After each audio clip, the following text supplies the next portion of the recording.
सूत्रों से संबंधित इसमें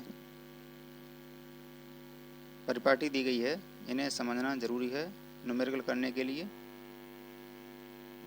देखिए,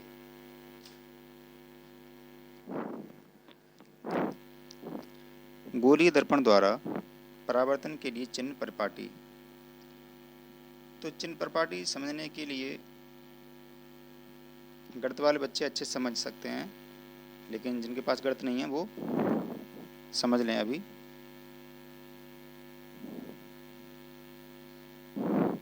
देखिए, ये क्या होता है, निर्देशांक ज्यामिति में कार्तीय तल पढ़ाया जाता है। निर्देशांक ज्यामिति इसे हम एक्स अक्ष कहते हैं और इसे क्या कहते हैं, वाई अक्ष कहते हैं। ठीक है, समझना ध्यान से। उस चिन्ह परिपाटी समझने में आपको कोई भी समस्या नहीं होगी। इसके बाद इसे हम एक्स अक्ष कहते हैं और इसे हम क्या कहते हैं, वाई अक्ष कहते हैं। इधर एक्स अक्ष किस में होता है, प्लस में होता है, और ऊपर वाई अक्ष प्लस में होता है। ठीक है, इसे हम कहते हैं मूल बिंदु। क्या कहते हैं, मूल बिंदु। और इसके निर्देशांक क्या होते हैं, 0,0 होते हैं। जिन बच्चों के पास गणित होती है वो अच्छी तरह समझते हैं। आगे देखते हैं। तो ये एक्स अक्ष इधर प्लस में है, तो इधर किस में होगा, एक्स अक्ष माइनस में होगा। वाई अक्ष ऊपर प्लस में है, तो वाई अक्ष नीचे किस में होगा, माइनस में होगा। ठीक है, तो यही ठीक स्थिति, ये जो यहाँ पर मूल बिंदु है ओ, उस ओ के लिए आप पी समझ लीजिए। क्या समझ लें, पी, ध्रुव। और ध्रुव होता है पी।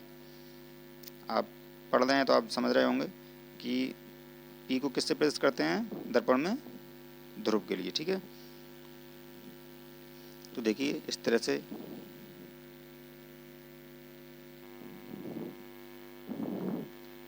तो अब स्थिति आ गई। ठीक है, इस तरह से ये ध्रुव में पी यहाँ रख लीजिए। ठीक है, तो इससे बिंदु से इधर की चीज़ें जितनी भी होंगी प्लस में होंगी। ठीक है, ऊपर की चीज़ जितनी भी होगी प्लस में होगी, नीचे की चीज़ माइनस में, और इधर की चीज़ भी क्या होगी, माइनस में होगी। इधर की दूरियां कह सकते हैं हम। ठीक है, ध्रुव से इधर की दूरी प्लस, इधर की दूरी माइनस, ऊपर की दूरी प्लस और नीचे की दूरी माइनस। बस इतना ही समझना है। अब ये क्यों समझ रहे हैं वो फिर से देख लीजिए एक बार। देखिए, अभी आपने बहुत सारे चित्र बनाए थे जिसमें आपने वस्तु को रखा था ऐसे, तो ये दूरी क्या है, ऊपर की तरफ है, ऊपर की तरफ है, इसलिए ये इसकी जो दूरी होगी वो प्लस में ली जाएगी। ठीक है, जब प्रतिबिंब बन रहे थे, चलिए एक चित्र ले रहे हैं, चलिए ये चित्र ले लेते हैं।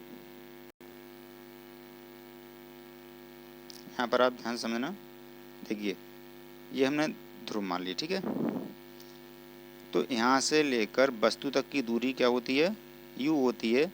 यहाँ से लेकर P से लेकर B तक, ए बी जहाँ वस्तु रखी है वहाँ तक की दूरी क्या होती है। तो ये आप देख रहे होंगे इधर की दूरी किस में ली जाती है, माइनस में ली जाती है, तो u किस में आएगा, माइनस में आएगा। ठीक है, ये क्या है, प्रतिबिंब है, इसे हम B से लिखते हैं, तो ये किस में आएगा, प्लस में आएगा, क्योंकि आप देख रहे हैं ये एक्स प्लस अक्ष की तरफ, प्लस एक्स अक्ष की तरफ है, इसलिए ये B किस में आएगा, प्लस में आएगा। ठीक है, ये क्या है, ऊपर वस्तु की ऊंचाई किस में ली जाएगी, प्लस या माइनस, बताइए किस में ली जाएगी, प्लस में ली जाएगी, क्योंकि ऊपर वाई अक्ष किस में होता है, प्लस में होता है। ठीक है, अगर नीचे होता है प्रतिबिंब, ये प्रतिबिंब जो देखिए इधर नहीं, चलो इधर देखते हैं। ये देखिए,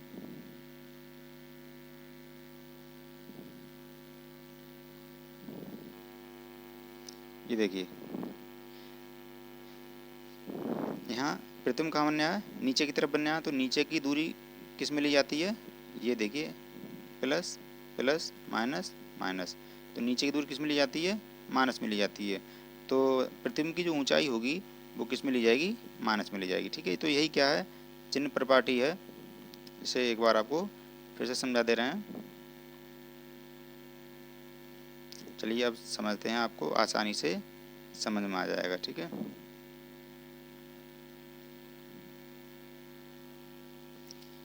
तो प्रतिबिंब हमेशा, प्रतिबिंब मतलब ये बिंब है, बिंब मतलब वस्तु, ठीक है। बिंब का मतलब क्या होता है, वस्तु होती है। तो जो वस्तु होती है वो हमेशा दर्पण के बाईं ओर रखी जाती है। ये बात आप ध्यान रखना, जो वस्तु होगी वो हमेशा इधर ही रखी जाएगी, ठीक है। ये इधर ना रखेंगे वस्तु हम कभी भी, चाहे दर्पण कोई सा भी हो, वस्तु हमेशा किधर रखेंगे, दर्पण के बाईं ओर। इसका अर्थ है कि दर्पण पर वस्तु से प्रकाश बाईं ओर से आपतित होता है, ठीक है, इधर से ही आपतित होगा हमेशा।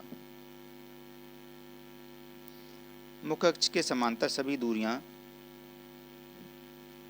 दर्पण के ध्रुव से मापी जाती हैं। सभी दूरियां कहाँ से नापी जाएंगी, ध्रुव P से ही नापी जाएंगी, ठीक है। सभी दूरियां कहाँ से नापी जाएंगी, दर्पण के ध्रुव P से। जैसे मान लीजिए P बना लिया आपने यहाँ पर, ये तो सारी दूरियां चाहे इधर की हो, चाहे इधर की हो, चाहे ऊपर हो, चाहे नीचे हो, ठीक है। वही कह सकते हैं मूल बिंदु हमने जो बताया था अभी, उसी को हम मान सकते हैं, ठीक है, कि ये मूल बिंदु है। सारी दूरियां यहीं से नापी जाएंगी, ठीक है, P से। दर्पण में सारी दूरियां कहाँ से नापी जाती हैं, ध्रुव P से नापी जाएंगी। तो मूल बिंदु, अब देखिए मूल बिंदु मतलब भाई ध्रुव P के दाईं ओर प्लस एक्स अक्ष के अनुदिश मापी गई सभी दूरियां धनात्मक मानी जाती हैं, जबकि मूल बिंदु के बाईं ओर दूरियां सभी किस में होंगी, ऋणात्मक होंगी, ठीक है। भाई जो हमने समझाया था भाई ये लिखा है सब, तो आपको समझने की आवश्यकता नहीं है, ज़्यादा समझा ही दिया हमने आपके लिए। मुख्य अक्ष के लंबवत ऊपर की ओर किस में होगा, प्लस होगा, और नीचे की ओर दूरी जो नापी जाएगी वो किस में होगी, माइनस में होगी, ठीक है। ये देखिए लंबवत नीचे की ओर किस में नापी जाएगी, माइनस में, ऊपर की ओर प्लस में नापी जाएगी, ठीक है। ये देखिए यहाँ पर चित्र में समझाया है, ये सारी दूरियां कहाँ से नापी जाएंगी, ध्रुव P से नापी जाएंगी। नीचे की दूरी माइनस में, ऊपर की दूरी या दूरी कहें या ऊंचाई कहें प्लस में, ऊपर की प्लस में, नीचे की माइनस में, और इधर की माइनस में और इधर की प्लस में। ये देखिए इधर प्लस और इधर माइनस, ठीक है। अब आपको समझ आ गया होगा। आगे है वस्तु की दूरी हमेशा क्या होती है, ऋणात्मक होती है। अब ऋणात्मक क्यों होती है हमेशा, क्योंकि दर्पण इधर होता है और वस्तु हमेशा इधर ही होगी। जब इधर होगी तो इधर की दूरी तो सारी क्या होती है, हमेशा माइनस में होती है, वस्तु इधर ही रहती है हमेशा बाईं तरफ, तो हमेशा क्या हो गई, माइनस में रहेगी, ठीक है। अवतल दर्पण की फोकस दूरी हमेशा ऋणात्मक होती है। अवतल दर्पण की फोकस दूरी हमेशा ऋणात्मक होती है। ये भी देख लीजिए कि ये बना लिया हमने अवतल दर्पण बना लिया ये, तो फोकस दूरी किधर होती है, इधर तो ही होती है इसकी फोकस दूरी, ये वक्रता केंद्र होता है, तो इधर की दूरियां तो सब माइनस में ही नापी जाती हैं, इसलिए ये इसकी जो फोकस दूरी होगी वो किस में होगी, माइनस में आएगी, ठीक है। उत्तल दर्पण की फोकस दूरी क्या होती है, हमेशा धनात्मक होती है, देख लीजिए।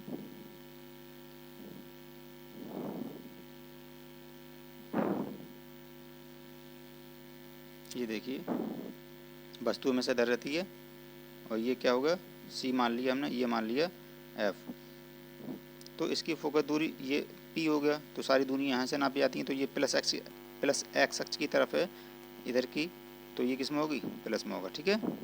तो इसलिए हमेशा धनात्मक होती है उत्तल दर्पण की फोकस दूरी। उसके अलावा आपको सूत्र देख लीजिए, बहुत ही इम्पोर्टेंट सूत्र है, और इस पर सवाल अक्सर पूछ लिए जाते हैं, बहुत पूछे जाते हैं। 1/b plus 1/u is equal to 1/f, 1/b plus 1/u बराबर 1/f। ये सूत्र है, बहुत ही इम्पोर्टेंट है, जिसे हम क्या कहते हैं, दर्पण सूत्र कहते हैं। v क्या है और u क्या है और f क्या है बता ही चुके हैं आपके लिए, फिर से देख लीजिए। u क्या होती है, वस्तु तक की दूरी, v क्या होता है, प्रतिबिंब तक की दूरी, और f क्या होती है, दर्पण की फोकस दूरी, ठीक है। एक हेडिंग और है,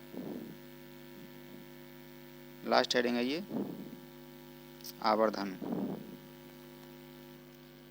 आवर्धन का मतलब क्या होता है, कोई प्रतिबिंब वस्तु से कितना बड़ा बना है या कितना छोटा बना है, ये पता चलता है आवर्धन से, ठीक है। मतलब 2 गुना बना है या आधा बना है या 3 गुना बना है या 1/3 बना है, ये पता चलता है आवर्धन की सहायता से, ठीक है। तो गोलीय दर्पण द्वारा उत्पन्न वह आपेक्षिक विस्तार जिससे ज्ञान होता है कि कोई प्रतिबिंब वस्तु की अपेक्षा कितने गुना आवर्धित मतलब बड़ा है। इससे प्रतिबिंब की ऊंचाई और बिंब की ऊंचाई के अनुपात के रूप में व्यक्त किया जाता है, ठीक है। वस्तु की ऊंचाई प्रतिबिंब की ऊंचाई और वस्तु की ऊंचाई। तो प्रतिबिंब की ऊंचाई को हमने h डैश मान लिया और वस्तु की ऊंचाई को हमने h मान लिया, ठीक है।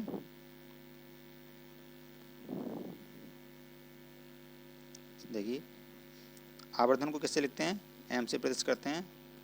आवर्धन को कैसे प्रदर्शित करते हैं, m से प्रदर्शित करते हैं। तो सूत्र क्या होगा, प्रतिबिंब की ऊंचाई बटे वस्तु की ऊंचाई। देखिए अभी यही था, प्रतिबिंब की ऊंचाई और बटे वस्तु की ऊंचाई के अनुपात को क्या कहते हैं, आवर्धन कहते हैं।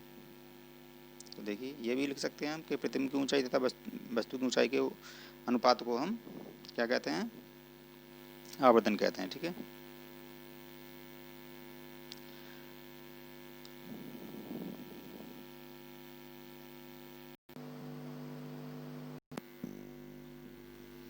तो प्रतिबिंब की ऊंचाई तथा वस्तु की ऊंचाई के अनुपात को क्या कहते हैं,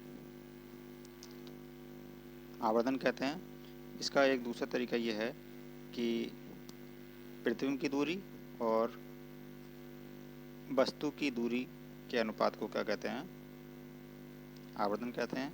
तो जब हम इन दोनों को क्या कर दें, m बराबर h डैश बटे h बराबर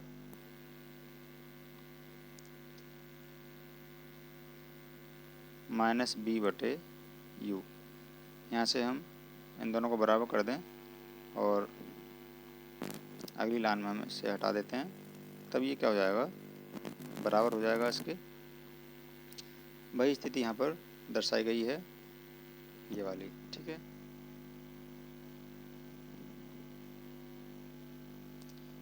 इसके लिए एच आई मतलब ये हाइट है किसकी, आई मतलब इमेज की है, और बटे एच ओ ये हाइट है किसकी, ऑब्जेक्ट की। ऑब्जेक्ट मतलब वस्तु की। आप एच डैश और एच ही रहने दीजिए तब भी कोई दिक्कत नहीं है, ठीक है, वो भी ठीक है। तो इससे संबंधित कुछ नोट्स हैं जो आपको ध्यान रखने हैं कि यदि m का मान ऋणात्मक हो तो प्रतिबिंब कैसा होगा, वास्तविक होगा। m का मान धनात्मक हो तब प्रतिबिंब आभासी होगा। और यदि एच आई बराबर एच ओ मतलब दोनों वस्तु की ऊंचाई और प्रतिबिंब की ऊंचाई दोनों बराबर हो जाएं, तब m का मान कितना आता है, 1 आता है, और प्रतिबिंब और वस्तु का आकार ऐसी स्थिति में बराबर होता है, ठीक है। जब वस्तु जो है अवतल दर्पण के सामने वक्रता केंद्र पर रखी जाती है तब यही वाली स्थिति बनती है और उसमें वस्तु और प्रतिबिंब का आकार क्या होता है, बराबर होता है। अगर एच आई प्रतिबिंब की ऊंचाई ज़्यादा हो जाए वस्तु की ऊंचाई से, तब m का मान क्या हो जाएगा, ज़्यादा हो जाएगा 1 से। ऐसी स्थिति में प्रतिबिंब वस्तु से बड़ा बनता है। अगर वस्तु की ऊंचाई कम हो प्रतिबिंब की ऊंचाई से, तब m का मान कम हो जाता है और ऐसी स्थिति में प्रतिबिंब जो है वस्तु से छोटा बनता है, ठीक है। तो समतल दर्पण का आवर्धन हमेशा 1 होता है, क्योंकि जितनी बड़ी वस्तु होती है उतना ही बड़ा उसमें क्या दिखाई देता है, प्रतिबिंब दिखाई देता है। यदि m का मान, आवर्धन का मान पॉजिटिव हो और m इज़ लेस देन 1 तो दर्पण कैसा होगा, उत्तल होगा। और अगर पॉजिटिव हो और m का मान क्या हो, ज़्यादा हो 1 से, तब दर्पण कैसा होगा, अवतल होगा। और बराबर हो नेगेटिव के तब दर्पण कैसा होगा, अवतल होगा। तो उम्मीद करते हैं ये पाठ आपको अच्छे से समझ में आया होगा। यदि कोई भी समस्या हो तो कमेंट करके पूछ लें। चलिए, धन्यवाद, पढ़ते रहिए तब तक।